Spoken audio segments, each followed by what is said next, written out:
भक्तजनों, आज जिस प्रसंग की चर्चा कर रहा हूँ वह प्रसंग महाशिवरात्रि से जुड़ी हुई है। दरअसल में महाशिवरात्रि के विषय में कहा जाता है कि महाशिवरात्रि के दिन भगवान शिव और माता पार्वती का विवाह संपन्न हुआ था और इस दिन श्रद्धा से व्रत करने और रात्रि में शिव की पूजा अर्चना करने से मनुष्यों को विशेष फल की प्राप्ति होती है। तो आइए जानते हैं कि महाशिवरात्रि 2025 में कब मनाया जाएगा और शुभ योग क्या है। तो देखिए, महाशिवरात्रि का व्रत फाल्गुन मास के कृष्ण पक्षमी की चतुर्दशी तिथि पर रखा जाता है और पंचांग के अनुसार इस बार यानी कि 2025 में 26 फरवरी 2025 को महाशिवरात्रि मनाई जाएगी। इस दिन भक्त व्रत, रुद्राभिषेक और विशेष पूजा अर्चना करके भगवान शिव का आशीर्वाद प्राप्त करेंगे, माँ गौरी का आशीर्वाद प्राप्त करेंगे। और इस साल महाशिवरात्रि पर शिव योग और सिद्ध योग जैसे दुर्लभ संयोग बन रहे हैं जो लंबे समय बाद बनते हैं। और आपको पता होगा कि इस बार महाकुंभ 144 साल बाद महाकुंभ का ये योग जो है वो बना है और 26 तारीख को महाकुंभ का आखिरी स्नान है और उस दिन महाशिवरात्रि भी है। तो उस दिन तीर्थराज प्रयाग में अगर या फिर आप अपने घर के बगल में गंगा है या कोई भी नदी है वहाँ स्नान करते हैं तो वो विशेष फलदायी मानी जाती है। तो इस साल महाशिवरात्रि पर जो शिव योग और सिद्ध योग बन रहे हैं उसमें कहा गया है कि अगर आप भगवान शिव माँ पार्वती की उपासना करते हैं तो आपके लिए अत्यंत ही फलदायी होगा, अत्यंत ही शुभ होगा। और इस दिन या फिर इस संयोग में, इस नक्षत्र में की गई पूजा अर्चना से जो शिव के भक्त हैं, माँ गौरी के भक्त हैं, उनकी मनोकामनाएं जो हैं वो पूरी होगी। तो देखिए, इस बार जो महाशिवरात्रि के व्रत में जो पूजा की जो पद्धति है उसको आपको ध्यान में रखना चाहिए। और महाशिवरात्रि व्रत में रात्रि के चारों प्रहरों में भगवान शिव की पूजा का विशेष महत्व है। और अगर आप शिवलिंग की पूजा करते हैं, आपके घर के अगल बगल में कहीं शिव मंदिर है तो वहाँ जाइए, शिवलिंग की पूजा कीजिए। शिवलिंग का अभिषेक जो है वो दूध, दही, शहद, घी और गंगा जल से कीजिए, साथ ही बेलपत्र।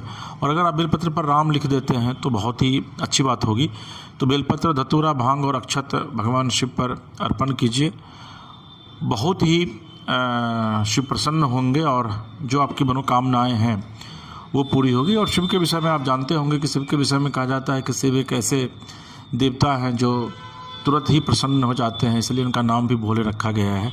तो चार प्रहर के विषय में भी आपको हम बता देते हैं कि चारों प्रहर में कब से कब आपको पूजा करनी है। तो पहला प्रहर शाम के 6:30 बजे से रात के 9:30 बजे तक है, फिर दूसरा 9:30 से 12:30 बजे तक, तीसरा प्रहर जो है वो रात के 12:30 बजे से 3:30 बजे तक है और चौथा प्रहर जो है वो रात में 3:30 से 6:30 बजे तक है। और आप अगर प्रभु को प्रसन्न करना चाहते हैं, शिव को प्रसन्न करना चाहते हैं तो आप इस दिन रुद्राभिषेक भी करवा सकते हैं, महामृत्युंजय जाप भी कर सकते हैं, शिव चालीसा भी आप पढ़िए, शिव तांडव स्तोत्र भी पढ़िए, क्योंकि शिव तांडव स्तोत्र से भगवान बहुत ही प्रसन्न होते हैं। और आपको ये पता होगा कि रावण ने शिव तांडव स्तोत्र जब पढ़ा था तो शिव नृत्य करने लगे थे। इसके साथ ही आप महाशिवरात्रि पर जो पंचाक्षर है ओम नमः शिवाय, इस मंत्र का जाप कीजिए। इससे न सिर्फ आपकी समस्त मनोकामनाएं पूरी होंगी बल्कि आपके जीवन में, आपके घर में सुख समृद्धि भी आएगी और हमेशा शिव की कृपा, माँ पार्वती की कृपा जो है वो आपके ऊपर बनी रहेगी। अब आपको बताते हैं कि इस व्रत करने से क्या फल प्राप्त होता है, इस व्रत का क्या महत्व है। तो देखिए, कहा गया है कि जो पुराण कहते हैं उसमें कि महाशिवरात्रि के दिन ही भगवान शिव और माँ पार्वती का विवाह संपन्न हुआ था और इसी दिन भगवान ने कालकूट विष का पान करके संसार की रक्षा की थी। यानी कि जो समुद्र मंथन के बाद जो विष निकला था तो उस विष को भी शिव ने इसी दिन धारण किया था और संसार की रक्षा की थी और इस वजह से उनका नाम जो है वो नीलकंठ भी पड़ा। तो महाशिवरात्रि के मौके पर आप भगवान शिव की पूजा कीजिए, विशेष पूजा अर्चना कीजिए, मंत्र का जाप कीजिए। और एक चीज़ और जो बहुत ही महत्वपूर्ण है कि अगर आप शिव की पूजा करते हैं और शिव पर जब आप जलाभिषेक करते हैं तो उस समय कोशिश यह कीजिए कि चूँकि शिव के गुरु राम हैं तो ओम नमः शिवाय का जाप तो कीजिए। साथ ही अगर राम के नाम का आप सुमिरन करते हैं तो शिव बहुत ही प्रसन्न होते हैं। और 12 ज्योतिर्लिंग का उस दिन नाम जरूर लीजिए जो मैं आपको बता रहा हूँ। सौराष्ट्रे सोमनाथम च श्रीशैले मल्लिकार्जुनम, उज्जैन्यं महाकालमोंकारं मलेश्वरम, परल्याम वैद्यनाथम च डाकिन्याम भीम शंकरम सेतु बंधे तु रामेशम नागेशम दारुकावने वरणश्याम तु विश्वेशम त्र्यंबकम गौतमी तटे हिमालये तु केदारम घुष्मेश्वरम च शिवालये एतानि ज्योतिर्लिंगानि सायं प्रातः पठेन्नर सप्त जन्म कृतम पापम स्मरणे विनश्यति। तो शिव के 12 ज्योतिर्लिंग जो हैं, 12 ज्योतिर्लिंग, उनका आप नाम, हालांकि महाशिवरात्रि के दिन तो निश्चित तौर पर पूजा कीजिए और नाम लीजिए, और ऐसे भी हर एक दिन अगर आप घर में सुबह उठते हैं तो भगवान के इस नाम का अगर आप स्मरण करते हैं, स्मरण करते हैं तो प्रभु आप पर प्रसन्न होते हैं। और एक बात फिर से मैं आपको याद दिलाना चाहूँगा कि महाशिवरात्रि 26 तारीख को है, ये बात हमेशा याद रखिएगा। तो वैदिक मान्यताओं के अनुसार भगवान शंकर अर्थात स्वयं शिव ही चतुर्दशी तिथि के स्वामी हैं, और यही वजह है कि प्रत्येक माह के कृष्ण पक्षी चतुर्दशी तिथि को मासिक शिवरात्रि के रूप में मनाया जाता है। ज्योतिष शास्त्रों में चतुर्दशी तिथि को अत्यंत शुभ कहा गया है। गणित ज्योतिष की गणना के मुताबिक महाशिवरात्रि के समय सूर्य उत्तरायण में होते हैं, साथ ही ऋतु परिवर्तन भी हो रहा होता है। ज्योतिष के अनुसार ऐसी भी मान्यता है कि चतुर्दशी तिथि को चंद्रमा अत्यंत कमजोर होते हैं और भगवान शिव ने चंद्रमा को अपने मस्तक पर धारण किया हुआ है। अतः शिव जी की पूजा एवं उपासना से व्यक्ति का चंद्र मजबूत होता है, जो मन का प्रतिनिधित्व करता है। अन्य शब्दों में कहें तो शिव जी के पूजन से इच्छा शक्ति दृढ़ होती है, साथ ही अदम्य साहस का संचार होता है। तो आप कोशिश कीजिए कि इस बार महाशिवरात्रि के मौके पर 26 तारीख को अपने मिट्टी के बने लोटे अगर आपको मिल जाते हैं तो बहुत ज़्यादा अच्छा है, नहीं तो तांबे के लोटे में महादेव को पानी और दूध से जो है वो शिवलिंग का अभिषेक करें। और अगर आपके घर के पास कोई मंदिर नहीं है तो घर में ही मिट्टी का शिवलिंग बना लीजिए, वो भी काफ़ी फलदायी होगा।